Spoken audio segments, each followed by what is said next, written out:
élection yi ñu génn muy législative yi dégguñu la fenn da nga bokk ci liste wala daa am looy nekk di ko foofu li ma leen di bëgg a jëkk a wax mooy xam nga Darou Mousty bi dama fee nekk def fi lu ne ci politique dama di leen leeralal benn affaire boo xam ne am na ñu bari ñoo xam ni yeewu wuñ ci gis ngeen bu ma jëkkee CDP garab gi ak maa ko formé woon maak feu professeur Iba Der Thiam yal na ko yàlla yërëm te yeefeñ ba ma jógee CDP garab gi dugg PDS masuma perte ay élection ci Darou Mousty xam nga boo may soog a dugg PDS Darou Mousty dafa nekkoon benn arrondissement boo xam bi dafa amoon bu jëkkoon juróom-benni communauté rurale la woon après mu jekk nekk juróom-ñaari communauté rurale bi ñu ci dollee Mbacké Kajoor bu ñu daan def élection yi PDS arrondissement la doon raisonné boobu parce que ku gagné arrondissement bi yaa gagné département Kébémer parce que boo ci dollee benn kii rek gagné nga ma ñëw fii 2003 laa nekk conseiller président Abdoulaye Wade 2003 ba 2005 mu yebal ma ñëw Darou Mousty fii 2003 parce que booba département am nee nañ ko xale ya nga fa yi nga jox doole léegi boo demee sa département miine nañ ko dañu ko bëggoon nangu ci yow muy laaj ne ku ma ci mën a booba mi nga am problème ak Idrissa Seck ak sama rakk Modou Diagne Fada ñu ne ko département bi boo ko bañee perte benn nit moo fi nekk te sa conseiller la moo la mën a dimbali Darou Mousty mu leen kan la ñu ne ko Thierno Lo booba maa ngi nekk CDP ba pare nekk ministre conseiller mu ni mais Thierno moom nangu a dem politique bu base day jàppale Iba Der rek mais du dem base ñu ne ko wool Thierno mu woo ma ñëw mu ne ma Thierno Lo yow dégg naa ñu ne sama problème bu Kébémer bi yow donc yaa ma ko mën a fajal mais yow nangu woo dem ci base man ko président xam nga man maa ngi bëgg a def fii ay 2 ans ak yow parce que 2003 la 2005 la ma war a wàccaloo fii ma ne ko soo ma waxoon ma dem Tambacounda sax dinaa dem pour jàppale ko mu ne ko wàccal ma département Kébémer mu ñëw fii première confrontation bi am 2005 la fi ñëw joué rôle bi may joué ci biir département bi yëpp ñu dem élection législative 2007 ma jàkkaarloo ak waa l'histoire bi ma ndem si yàlla Issa Mbaye Samb ma gagné ñaari député yi nekk ci département bi dem assemblée nationale ñuy def communauté rurale en 2009 man gis nga 6 communautés rurales yi wër Darou Mousty yëpp xam ngeen PDS tendance la doon fonctionné 6 yëpp sama tendance la woon ma jël bu Darou Mousty sama 6 yi jël yu arrondissement bi ma jël bu Darou muy 7 de 2009 ba 2014 man maay président communauté rurale Darou Mousty li daan am mooy bu ñu defee élection man ma gagné communauté rurale yi sama rakk ji gagné biir Darou su gagné biir Darou jël gaayam yi ci presse bi ñu daal ne sa waay gagné na arrondissement gagné na Darou Mousty bu ko dee bu nee gagné na Darou Mousty ñu defee ne arrondissement bi la moo tax ma daan wax gars yi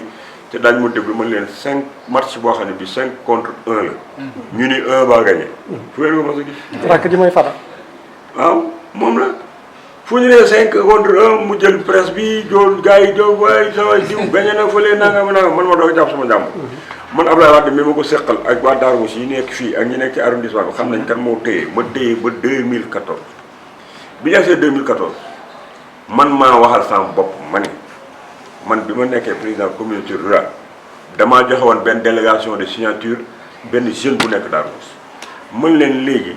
kii nekk maire dafa war di yeewoo Darou Mousty muy benn deuxièmement ñun dañu war a def promotion jeunes yi pour que jeunes yi di jóg ma ni leen benn du ma présenté wu maire en 2014 deuxièmement dootuma xëccoo ak xale yi Darou Mousty ci biir Darou Mousty promotion xale yi lay def pour que ñoom ñu tekki dara jël seen problème mu Darou Mousty liggéey seen département parce que xam ngeen lu tax xam nga boo nekkee di ànd ak ay xale bañ dem ba nekk ay doctorant ñii nekk ay master ñii nekk ay truc mais da nga war a nangu dara di briller sa wet nga yëkkati leen pour def seen promotion mais su fekkee da nga bëgg lu jóg nga jël di jiite di jiite yow booy jiite ba yàlla may la nga am coefficient bu tax nga weesu Darou war ngaa war a bàyyi xale yi Darou ñu mën a toog représenté li fii moo tax may def seen promotion duma ci présenté wu leen te ma def leen benn affaire aussi bi nag Darou Mousty xam ngeen ñaata kii raw fii ci élection ñaata voix lay am boo génnee ci élection yi ay 4500 voix ñii wote 19000. xam nga 19000 joxu la sax plus de force pour nga dugg biir assemblée nationale. ca man du ma nangu ku may natt ci 19000 ak 4500 voix. weesu naa foofu. kon damay bàyyee xale yi ñu ñëw fii xëccoo ma jàppale leen. dégg nga parce que soo bëggee nekk député sax même bu la waa Daaru gépp woteelee doo nekk député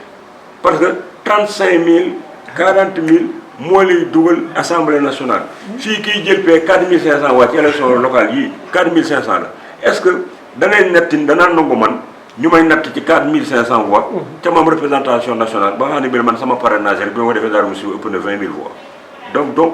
compétition boobu laa dul defati moo tax bi ñu agsee ci élection yi man maa fexe ba benn bokk yaakaar taxaw parce que maa leen dajale ñoom ñëpp regroupé leen ñu def benn bokk yaakaar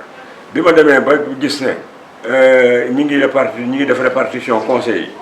sama jeunes yi ñoom loolu gaa yi di def gisuñu seen bopp retiré wu bi ñu retiré wu dem jàppale sëñ Jili Mbàkke APR la nekk xale yam àndaloon mooy xale yi nga xam ne bi ñoom ñooñu baataroon bi ñu nekkee ak Abdoulaye Wade xale yooyu gisuñu seen bopp ci lii parce que nanguwuñu jël benn nit jël parteem jox ko commune bi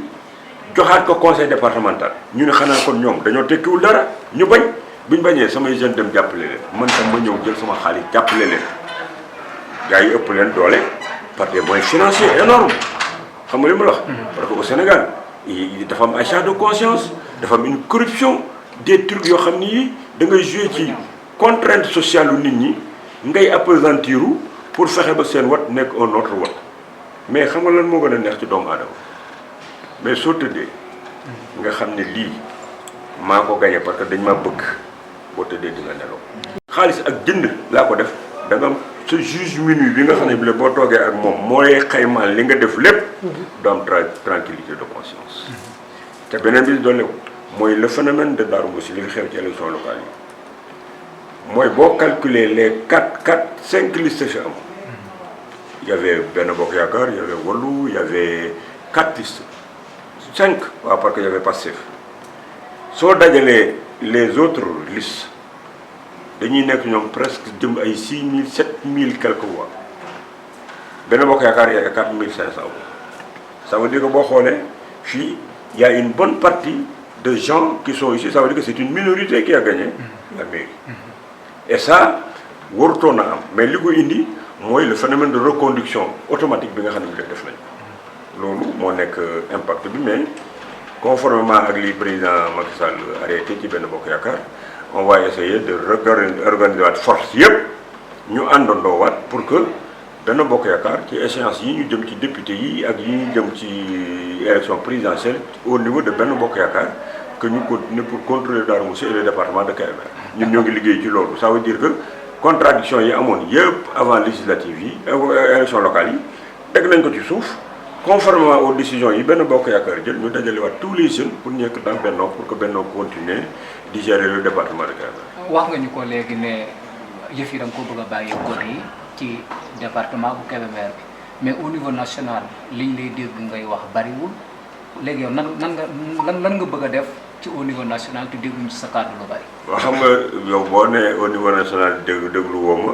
loolu dana doy waar. léeg-léeg rek laa parce dégg ci yenn rajo que déglu rek xam nga posé nga question da ngay tey tuuti ma expliqué la xam nga dama dugal ci réseau Facebook bi nga xool d'abord xam nga ñun fi ñuy déggee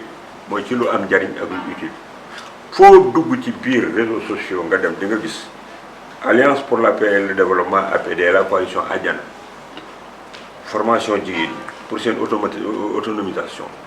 dañ leen di former Madaar di leen former eau de javel di leen former transformation céréale locale di leen defal ay calebasse de solidarité pour donner benn utilité auprès des populations li ñu ci def ci formation amul benn formation politique bu ko def Sénégal amul vidéo yaa ngi fii weddi gis bokk ci dugg leen ci vidéo yi ngeen dem yëgle TV yow boo fa demee defal vidéo yi nga déroulé wu pour APD formation rek boo ko defee tu vas voir les vidéos là qui vont défiler muy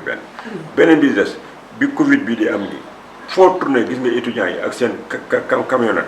def ci ay masque ay gel affaire def ko Darou Mousty jaar Touba wër fii ak dem ci marché yi di ko fa def mi ngi ci loolu encore beneen bi dolli ko suñuy débat doo ubbi demal TFM demal Dakar TV demal 2S demal Walfadjri bindal Thierno Lo rek tout court te war toutes les émissions yi ma def mais comme man du ma saaga du ma xasse ay débat d'idées laay def di wax économie di wax démocratie di wax bonne gouvernance di wax la paix dem def Dakar def naa fa benn marche contre la violence boo xam bi 350 jeunes la défilé loo à Dakar te biñ doon dem dañ naan kii xale Thierno Lo yi di leen tàcc vidéo yaa ngi fii booy bala ngaa dem kii dana ko génne léegi ñu wan la ko nga xool beneen bi doon lépp man violence bi Harmattan temps yi passé rek avant que ñuy dugg ci élection locale yi def naa fa benn forum boo xam bi dama indi tous les karatéka budoka samado toutes les disciplines kung fu yépp yi nga xam ne ñu koy def ma woo leen woo les agents de sécurité woo ñoom Gris Bordeaux bi diriger association lutteurs yi ñu ñëw mu yóbbu leen Harmattan ma woo jeunes yi ñu ñëw toog ñu def benn forum contre la violence parce que booy xeex violence da ngay jël mbër yi karatéka yi judoka yi budoka yi yépp nga jël leen ba pare indi jeunes yi indi journalistes yi parce que les différentes composantes cibles yi nga xam ne bi la ñoom ñooy dem ci phénomène de violence bi mooy ñi ma la citeel may ni leen foofu ñu def fa benn forum def ko ma ñëwaat sama bunt kër gii ma indiwaat yi les jeunes de Darou Moussi yi ma jox leen ñu sol sama t-shirt parti fii lañ commencé défilé dem ba gendarmerie pour la paix dellu soit vidéo yaa ngi nekk fii samay nit ña nga Kolda Podor Louga gi fépp foo dem APD ña nga fa nekk di def ay formation def ay activité les calebasses de solidarité yi ñuy def fii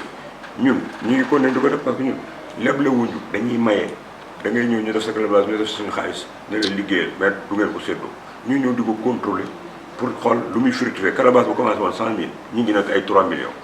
Dakar ñi ngi nekk ay 7 millions parce que depuis 2014 lañ ko commencé di def ça veut dire que politique bu utile auprès des populations moo gën politique bu toog di saaga ak di yuuxu bañ lay ràññee waaw bi ci des mooy gis nañ guerre Ukraine bi ñu Russie ñu ngi bombardé Ukraine ñu bari foog nañ ne yëf yi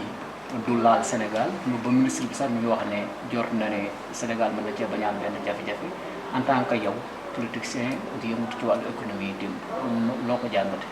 ni ma jàngalee te affaire boobu yëpp mooy xam nga li ngeen di wax ni ay problème géopolitique la Afrique ci boppam moo am problème boo xam ne war na ko jéem a régler gis nga bu nit ñi dee toog nga xam ne dañoo war a contrôler le monde xam ngeen li ngeen di toog nii di dox di am na ay nit ñoo xam ni dañ leen a toog quelque part ñoom xam nga seen liggéey mooy lan mooy naka la ñuy réfléchir pour jox monde bi benn trajectoire pour dominer ko lu ngeen gis nii bu leen defee ne hasard la ay lu gars yi conceptualiser la di ko doxal pour seet naka la ñuy contrôler àddina Afrique dafa war a am taxawaay bi mu war a am dafa war a xam ne continent la boo xam ne yàlla suñu borom jox na ko lu ne jox na ko lu mu dunde jox na ko ay xale jox na ko doole jox na ko lu nekk te néewu ko yéen Afrique ou bien yéen Sénégal en particulier dama leen a indi fii ci Sénégal dem leen ngeen dunde ji Inde suñu borom sax waxu ko kenn daf ne def naa la Sénégal li ngay lekk defal naa la ko ci suuf liggéeyal pour nga génn ko nga lekk ko pour dire que ne ñun ñoo faroon toog aujourd'hui bu ñu ko jëlee en particulier pour le Sénégal mooy ñu maîtriser l'eau defar une agriculture bu am doole defar benn industrialisation pour que ñu porter notre développement économique tant que maîtriser woo eau bi defoo industrialisation doo dem ci développement beneen bi ci des nga am ay borom xam-xam da nga leen war a utiliser def benn team bu nga xam ne bi léegi moom mooy jël yooyu yëpp nga jël toutes les compétences du Sénégal pour que ñu am benn gestion benn affaire bu ñu tuddee intérêt général bàyyi suñu intérêt particulier yi pour que ñu régler Sénégal ba pare def face pour régler les problèmes yi nga xam moo interpellé l'Afrique parce que li xew Russie day am forcément ay répercussions ci ñun dina am ay répercussions sur tous les plans lekk gi ñun amuñu autosuffisance alimentaire li ñuy lekk yëpp dañ koy importer di ko indi boo ko dee importer te réew yi ñuy jóge talatuñ ko metti na affaire yooyu prix bu yokkoo loo def effort sur le plan économique fii day cher ci yow parce que produire loo donc le président Macky Sall def na ay baisse de prix mais les prix vont grimper dans quelques mois si la guerre continue parce que am na yoo xam ne moom maîtriser wu ko maîtriser wul fi blé bi di jóge maîtriser wul essence bi maîtriser wul yépp looy importer maîtriser wu kon bu yokkoo ne nit ñi xam ne du ci moom du ci fii c'est sur le plan mondial mais danoo war a fagaru pour que bu yooyu dee ñëw ñu xam naka lañ koy atténuer ni nga ko mën a atténuer nag mooy dañu war a def ay effort pour maîtriser ndox mi dañu def ay effort pour créer exode urbain nit ñi génn ci taax yi dem ci àll bi pour jéem a bay dañu war a def ay effort aussi ci déterminer suñu priorité yi ñu am pour mën a jëm ci kanam beneen bi des dañu war a wax entre ñun pour que gis nga développement boo ko bëggee def nga bëgg a parer yenn calamité yuy ñëw dafa am sacrifice national boo xam ne bi citoyens yi ñoo ko war a def il faut que ñu nangoo sonn vie de consommation pour que ñu mën a def face parce que bu fekkee la nga doon lekk nga bëgg a continuer di ko lekk la nga doon def nga bëgg a continuer di def bay def loo xam ne li mënoo ko bu méttee ci bitti rek di nga ko yëg donc il faudrait ñu def benn éducation benn éveil de conscience boo xam ne dama mën a permettre que Sénégalais yi di préparer seen bopp ci li nga xam ne mi ngi jóge ci bitim réew di ñëw ci ñun ca Afrique xam ne développement ci ay loxoom la nekk suñu richesse yi ñu yor fii war nañ ko préserver utiliser ko pour le bénéfice des populations africaines te loolu li mu war a indi dañu war a am confiance ci cadre yi nga xam ne bi la Afrique formé la leen tan toog bëgg liggéeyal seen réew beneen bi des xale yi ñu am il faut ñu xam ne seen avenir du réglé wu fële fii lay réglé wu bu dee réglé wu fi ñoom ñoo war a am benn conscience citoyenne nangoo liggéey nangoo am patriotisme te bañ a yàq li nga xam ne bi la ñu ngi koy liggéey ku ci nekk nga am conscience que ne jàmm ci le développement xaj te ku ci nekk war nga bàyyi jeunes yi war nañoo bàyyi nangu parti politique yi di leen utiliser di leen def ay escalier di leen xulooloo di leen xasaloo di leen xeexloo ñu toog ci benn place di chômer te duñ mun a dem dañu war a am conscience que ne li ñu war a am ñoo ko war a ravir ñoo ko war a xëccu mais affaire développement la ñu war di xool seen promotion personnelle la ñu war a xool naka la ñu war a mën a jaar pour que bu ñu jàngee bu ñu génnee am diplôme liggéey naka la ñu war a mën a def ko koom-koom bi ñuy wote assemblée nationale ñu def ci ay politique de jeunesse et de développement boo xam ni dañ gis seen bopp pour que seen bien-être changé ñu am soxna am oto toppatoo seen i doom bañ kenn di leen saagaloo bañ kenn di leen xulooloo bañ kenn di leen jox looloo seen bakkan pour seen ay intérêt personnel kooku dañu war a commencer di def ay éducation des masses populaires gars yi taxawal ay école du parti pour di former ay militants mais lu dem jeune bi moo war a xam fan la intérêt am nekk mu xam ne li fi nekk ñëpp a ko bokk kenn moomu ko muy daaj wàllam di ko laaj ci teggin di ko laaj ci jàmm mais di ko laaj ci passif parce que nag ngeen mën a comprendre ci benn dëkk ñu ne les jeunes sont majoritaires ku fi falu yéen a ko fal ngeen di dem assemblée nationale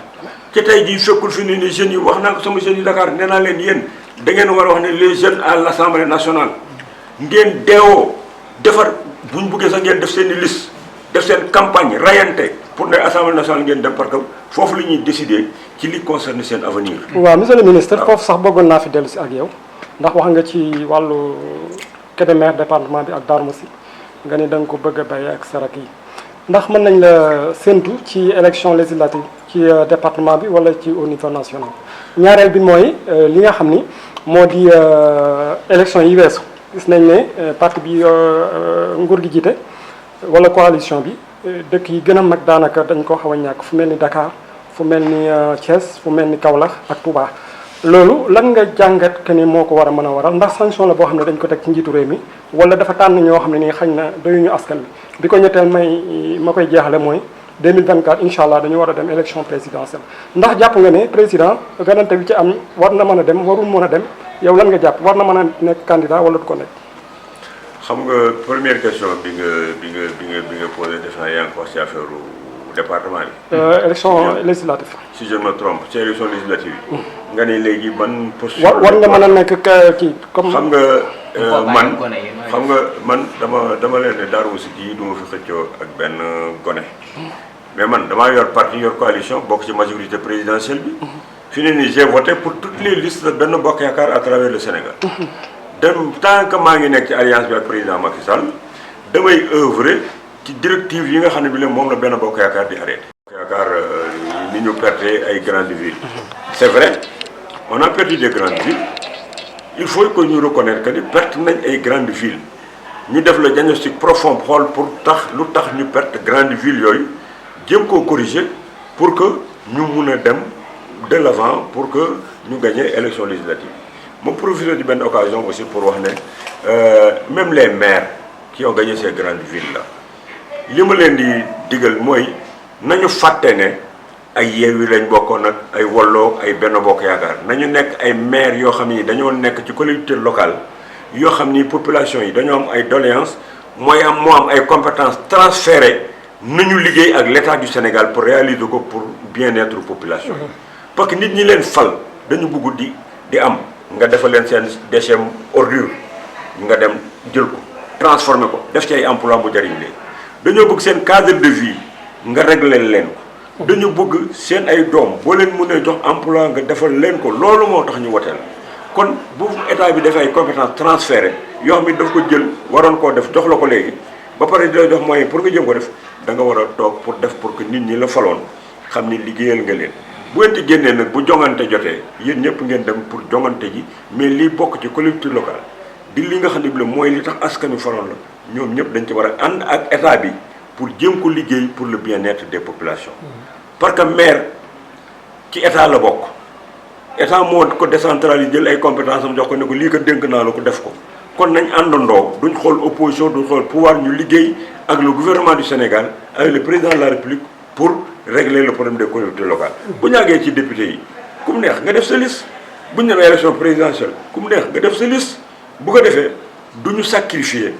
population yi pour ay guerre position ak affaire yooyu te kooku devoiru sénégalais bu nekk la vous de la presse ak yéen ñëpp war ngeen a yeete pour que nit ñi di def la différence entre bu politique jotee ñu politique bu liggéey pour askan wi jotee ñu liggéey pour askan wi loolu defe naa nga lu ñu war a mën a defar la ci biir Sénégal troisième question bi da nga ko posé ci affaire question mandat 2024 kooku xam nga àddina xam nga lan moo ci neex nga am conscience gëm dara taxaw fen bañ a mel ni kàkkatar bu ngeen fàttalikoo ci président Abdoulaye Wade bi mu fi nekkee ñu naan mën naa dem ak mënta dem man bii kàddu laa amoon yéen ñiy wax naan yéenay conseil constitutionnel du ngeen ay démocrate yéen a wote constitution taxawal booba juróomi juge lañu woon ngeen ne juróomi juge yi ku bëgg a nekk candidat élection présidentielle da ngay defar sa dossier wut lii casier judiciaire ay impôt nangam ak nangam boo paree kii nga koy déposé ñii boo ko fi déposé suñ ne mën ngaa dem di nga dem buñ ne mënuñoo dem doo dem ba pare juróom yooyu bis boo faloo sax soo taxawul seen kanam prêter serment doo nekk président de la République du Sénégal mën leen kon yii ngeen di wax di indi ay constitutionnaliste di wax ak kii defoon vidéo bi kii waxkat ak yooyu yëpp amul maanaa gis nga lii am mooy bu déposé jotee fii ngeen koy déposé ci ñi kuñ waxal kuñ ne dem nga da nga dem kuñ ne doo dem ba demee loolu di gis ñoom Youssou Ndour ak yooyu yëpp du déposé na est-ce que présenté wu nañ ci élection présidentielle yi est-ce que biñu paree président Macky Sall mii moomu gaay bi ci ñi doon wax ne Abdoulaye Wade war a dem ci lañ bokkoon mais déposé noonu def campagne biñu paree pour ñu nekk président fan lañ defee seen prestation de serment seen loxo bi ñu koy yëkkati 5 juges yooyu ñu doon wax ci seen kanam lañ toog yëkkati ko donc conseil constitutionnel boobu la même chose laay waxaat fii ma toll nii vidéo yoo am naa nag yaa wax ak Thierno loolu la mu wax ak yooyu yëpp compte xam nga lan moo compte déposer candidature bu jotee ku ko déposer de conseil constitutionnel soo leen nee mën ngaa nekk président di nga nekk président bu leen nee doo nekk président doo nekk président li nit ñi war a toog ca man bokk du ma ko nangu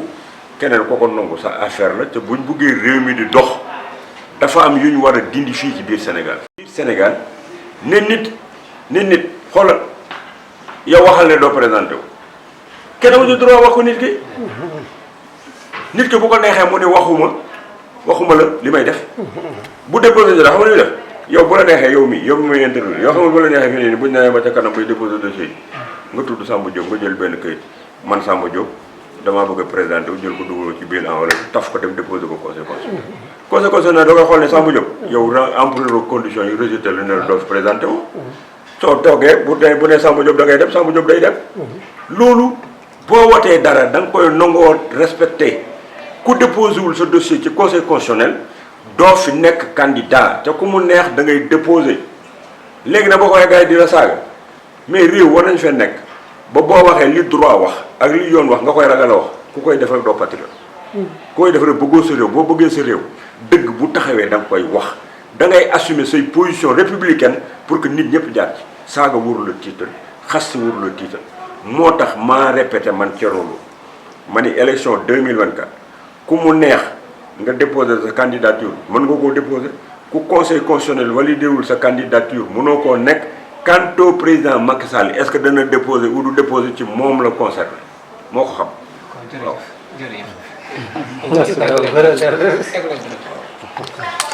jërëjëf. dañu war a.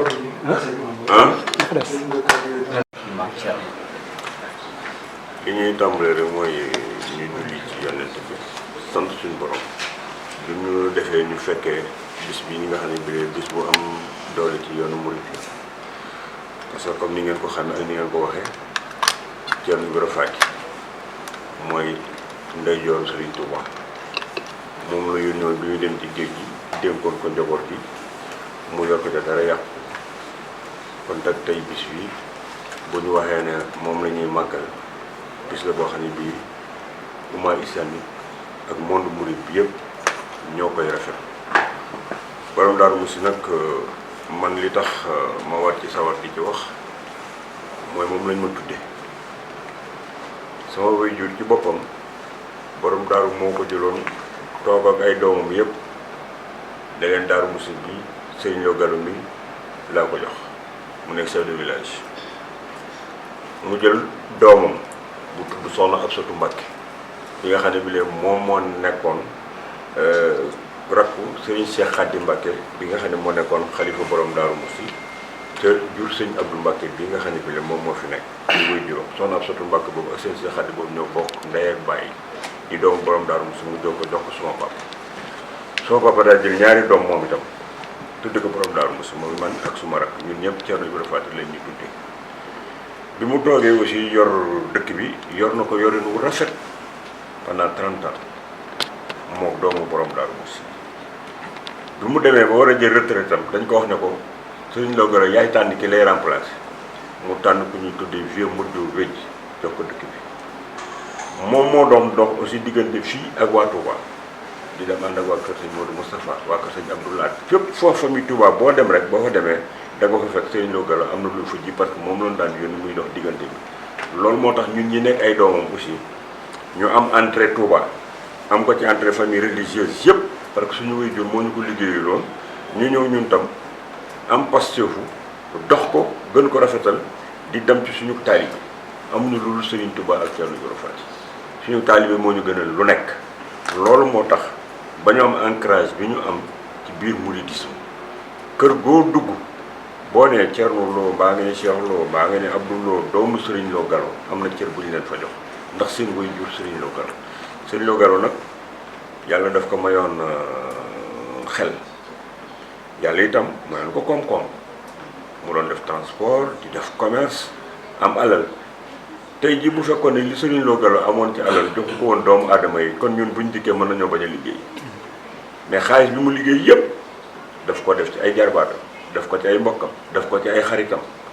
da lay jël yor la kër gi ba nga kii mu takkal la soxna jox la xaalis na la demal liggéeyi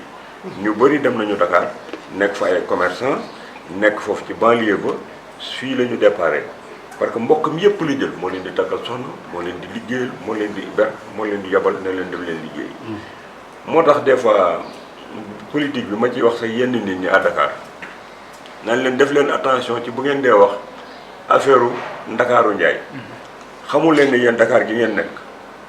du yéen lébu yi ak yéen ña fukki yéen dafa am ay bawol ay waa Kajoor yoo xam ni dañoo ñëw nekk Dakar parce que ñun suñu wéjur dafa jëndoon ay parcelles yu bëri boobu parcelles la ñu ngi koy soog a commencé defar mu jënd fay parcelles yu bëree jox ko jarbaatam yi nekkoon fii mu wax leen ñu dem dëkki Dakar ñi nekk ay tailleur ñi nekk ay commerçant ñooñu ñoo fa toog am fa ay doom yooyu dem fa am fa ay soxna bu jur fa ba nekk fay moo tax ma leen wax ne bu fekkee ne dañuy seet dooley nit yi dee leen sóor ñu jógee Kajoor ak Bawol ñëw nekk ci biir Parcelles Assainies yor fi ak njaboot ñooñu seen bopp benn espèce masse la boo xam ne war ngeen ko jël en charge ci ni ngeen di def sur le plan politique ak lu mu mun di doon dañ faa bari doole. Serigne Lo Gallo nag yàlla na ko yàlla yërëm sa yeexee ñu dafa liggéey def ko ci askan bi def ko ci nit ñi moo tax ñun biñ liggéey fekk ñu fi xaalis quoi lépp da ko jox ci suñu kanam la ko joxe. waaw léegi 1906 la feeñ jamono 1966 la génn àdduna boobaak léegi ndono naka ngeen ko sàmmee njaboot gi. ni ñu sàmmee njabootu Serigne Lo Gallo te dafa yore woon njaboot gi ci benn façon boo xam ne ñun boo dikkee suñu kër fi ni nii famille Serigne Lo Gallo yow soo fi ñëwee fi ni nii yàlla mayoon na ko mu am ñeenti soxna mais soo ñëwee suñu frère yi fi ni nii yow buñ la waxul ne la kii ak kii ñoo bokk yaay mënoo ko xam xàmmee woon ñi ci bokk yaay xamoo ko xam nga ni ñoo bokk papa mais ñi ci bokk yaay mënoo ko xam tellement que complicité bi ak amitié bi seen bopp gis nga ñi nga xam ne bi bokku ñu yaay sax ñoo gën a ànd que ñeneen ñi mais bu dikkee famille bu ñu toogee nii da nga naan ñii sax du ñu ay rak ay magek rek dañ defa ay xarit yu tase lañu tellement que on est complice bëggante yàlla na yàlla suñu borom mosul ñu ci saytaane ñu nekk benn tànk boo xam ne bi kenn mënuñoo tàqale fraternité de lañ am yëgante lañ am ba pare ak jàppante te lépp Serigne Lo Gallo moo ko liggéey parce que yoroon na kër boo xam bi am ñeenti soxna yoo xam ni doo toog dégg mukk xuloo ci biir kër gi ngay exercer autorité aussi kenn mësta discuter autorité suma papa ci ñun ñii suñu grande sœur yi nga xam ne bi dañ leen may ay soxna xamuñu lan lañ ci doon am toog ba tàkkusaan jot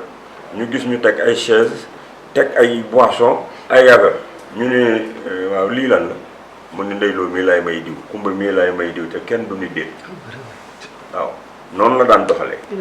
ñi muy may ñëpp amul kenn koo xam ni kii da ngaa toog nit di ñëw di la seet ko da ngay toog ba tàkkusaan jot ñu teg chaise yi teg boisson yi ne diw mii ñu ni waa góor gi lu muy def ni mu ne Kumba mii moom lay may Cheikh Dieng mii Ndeye Lo mii moom lay may dem si yàlla moom du naan si Touré Absa mii moom lay may àll nangam ak nangam noonu la ko doon defee muy beneen bi des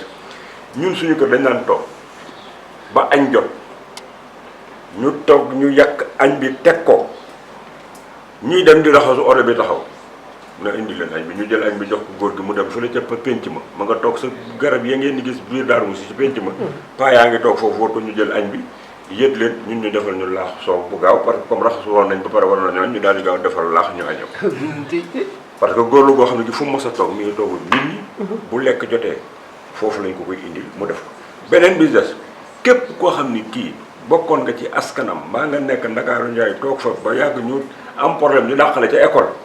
moo lay jël fii indil la Daaru Musi nga ñëw mu wutal la këy dugalaat ci école bi nga jàng at mi dem université mbaa nga dem feneen waaw njabootam foo toll mi ngi yónnee nit mooy takk sa yi dem ci dëj yi di def yëpp loolu rek la fi nekke woon dëkk bi ku fi mës a am soxla dem nga ci Serigne Lo Gallo mu fajal la ko dem nañ aussi mu jàppante waa Touba benn jàppante boo xam ne bile ñoom Gaynde Fatma ñoom waa kër sëñ Abdoulaye ñoom waa kër sëñ Fallou ñëpp ba nit ñi defe ne dafa jóge fii dem jébbuli ji waat Touba ndax nam ko doon jàppee ak ni ko ñooñu jàppee woon fii ci biir dëkk bi it doomu borom daaru yi demoon nañ yëg ko yëg goo xam ne gi dañ doon toog chaque jour ñu wax ni diw mooy sëriñam te benn sëriñ la ko sax waa kër sëñ Modou Awa Balla gii la nekkoon fi la jébbul woon ci la nekkoon topp ci borom Daaru Musi nekk fii jébbulu ci bi nga xam ne bi sëñ Modou Awa Balla jóge na fi mu dem ci sëñ Abdou Khoudoss dégg nga mosut a boole waa Daaru ak keneen mais waa Touba jàppoon nañ ko jàpp goo xam gi defoon nañ nangu nañ ko ci waa Daaru donc wax ci sa waajur nag dafa yombul waaw mais nag yéen a ma posé question bi. d'accord li ma ci xam ci moom laa leen mun a wax. taalibe la woon waa kër sëñ Touba ak Thierno Ibrahima Faty am na fu ñu ko teg te mérité woon na ko parce que lu mu am delloo na ko ci askan wi ak def ko ci taalibe yi. bi ci des rek mooy ngir dëggal wax ne ngir dëggal li nga doon wax ngir wax ne ku njabootu borom Daaru bàyyi woon xel la ku njabootu